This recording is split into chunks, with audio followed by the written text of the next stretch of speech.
ঈশ্বরচন্দ্র ঈশ্বরচন্দ্র বিদ্যাসাগরের জন্মদিন, তাকে আমার প্রণাম।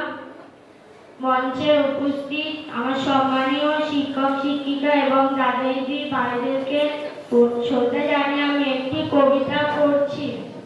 এক যে ছিল বিদ্যাসাগর পূর্ণেন্দু পত্রী, এক যে ছিল বিদ্যাসাগর ভীষণ বাজে লোক, বলতো কিনা বিধবাদের আবার বিয়ে হোক।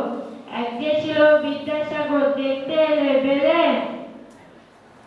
চাইতো কিনা লেখাপড়া শিখুক মেয়ে ছেলে।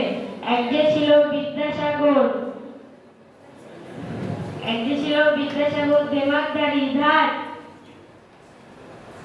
দেমাগদারি ধার ছায়ের ছবি জুতো দেখায় বদলা তৎক্ষণাৎ। এক যে ছিল বিদ্যাসাগর বুদ্ধি শুদ্ধি কই, লিখেই চলে শিশু পাঠ্য বই। এক যে ছিল বিদ্যাসাগর কপালে তার গেরো, ওষুধ দিয়ে সারাই কিনা গরিব গুরবদেরও। এক যে ছিল বিদ্যাসাগর মগজটা কি ফাঁকা, যে এখানে বিপন্নতা জমানো চায় টাকা।